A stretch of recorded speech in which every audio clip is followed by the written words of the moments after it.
Hello, friends. How to raise your child? Many people ask themselves this question. But unfortunately, not everyone knows a simple answer to it. And today I will try to explain in simple words what is required. When we, people brought up in old traditions, hear the words, to raise a child, to take up education, or hear the phrase, now I will raise you, then for some reason scenes of violence come to mind, a belt from trousers, a rod. The concept of education is perceived by us as punishment. I was lucky enough to visit many countries of the world and compare how education in successful and developed countries differs from education in the so-called third world countries. Today I want to share some thoughts on this matter. Our old education was quite strict, demanding, and had a negative emotional coloring. Imagine this picture: a mother and daughter are walking through a store. The girl is crying, asking to buy her a toy. The mother harshly tugs her child by the hand and hisses in her ear, "Shut up, you little bitch. Why are you embarrassing me in front of the people around you? You won't get any toys. Just make another peep at my place." Are you familiar with this picture? A normal mother, living in modern conditions, usually doesn't communicate with her child like that. She doesn't use any swear words in the presence of her child. In the same situation, when a child begs for a toy, a normal parent first enters into long and calm negotiations with the child. A normal mother will never call a child a creature, scum, or a bastard. Negotiations begin with love and a calm tone, "Darling, but we recently bought you the same toy." The child replies, "But I still want it." Then you can choose other arguments, "We don't have any extra money today. And anyway, you already have so many of these toys that there's nowhere to put them." Of course, all these reasonable arguments do not lead to anything good, and usually the mother and daughter agree on some inexpensive compromise. The mother always buys something for the child, perhaps something more useful. But there is usually no conflict. And all adequate upbringing is about the same. It may seem that today modern young mothers and fathers spoil their children terribly. Grandmothers sometimes even reproach this, "But, we were once beaten with rods, and you will only spoil your children." In fact, no, they will not spoil them. It is the representatives of the older generation who have been spoiled, made aggressive and uncompromising. Normal people differ from abnormal ones in that they can always find an opportunity for an acceptable compromise. The ability to compromise is one of the most valuable qualities for a person. Simple love in a relationship with a child is what is required, nothing more. The second important secret that is worth revealing is that love must be unconditional. Nothing is required from a child in return. Remember how people of the older generation loved to hang a huge number of responsibilities on their children. In those difficult times, children began to work very early. So, you will be surprised, but in prosperous and successful countries, children are usually not forced to wash the floors at home, do laundry, or do hard work around the house. Children in such countries almost never cook anything in the kitchen. The most they will do is heat something up in the microwave. In adolescence, children are gradually they start to involve them in light types of work, for example, washing dishes, helping to cut a salad, cleaning their room. For us, Russian people, this is a normal thing, but for countries, for example, Western Europe, it is considered something strange. For example, I have never seen children take their own laundry out of the washing machine and hang it on the dryer. Children are not forced to look after younger children in the family. The fact that in our Belarusian families, there is often a practice of looking after a younger brother or sister when the mother is busy with her own affairs. But it is considered unacceptable for parents to shift their responsibilities onto their children. And when they grow up, in the same way, later, in adulthood, they do not shift their responsibilities onto other people.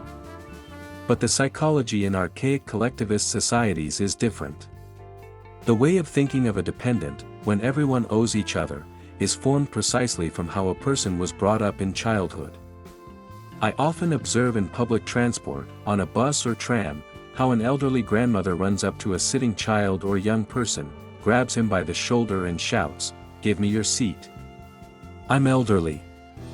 And you're sitting, shameless." In Russian culture, it is customary to give up your seat to elderly people, because once this grandmother was also young and was constantly required to give up her seat on transport. And when she got old, she demands justice. But, unfortunately, it does not take into account the modern realities of the development of society, where everyone is for himself. Children are raised differently today. In the mainstream, no one owes anyone, everyone is responsible for their own life and destiny. It is not accepted among young people today to complain about everyone around them, to whine, as representatives of older generations do. Individualism and personal autonomy are valued today, but the remnants of the old system and the old style of education continue to haunt us.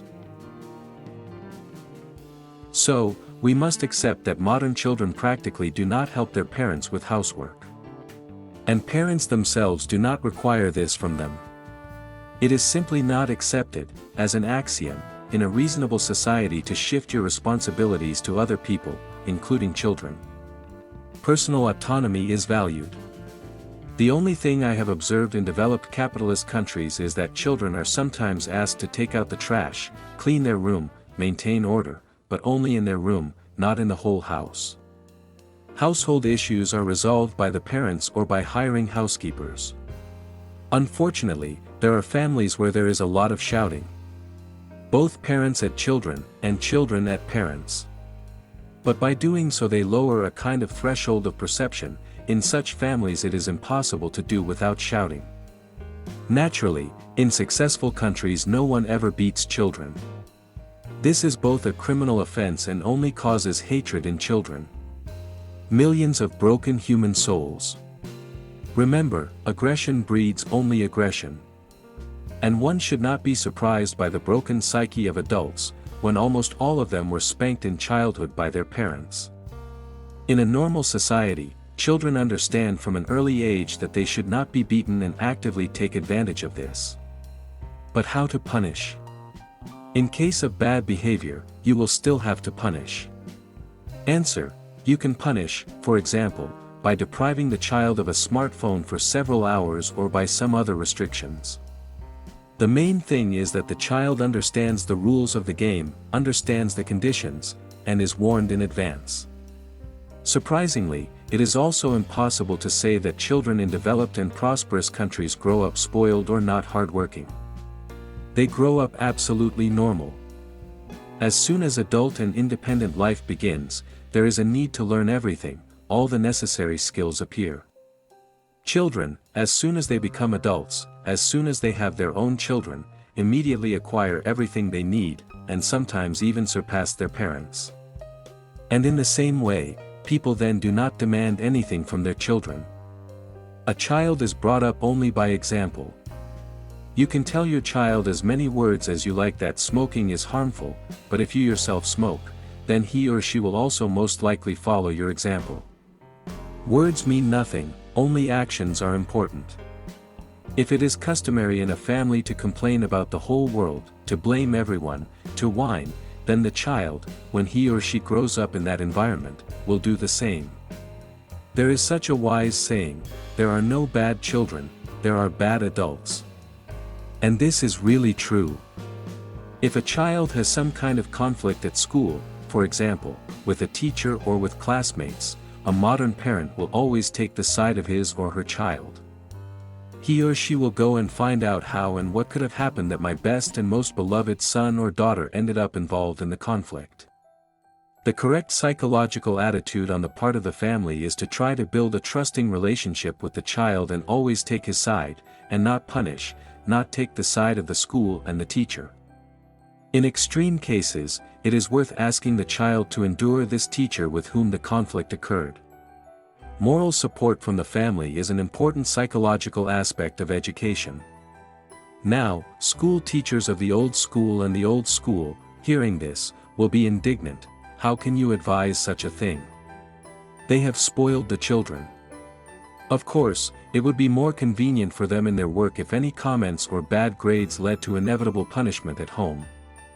But in this way they turn the family into the main punitive instrument, admitting their pedagogical inferiority.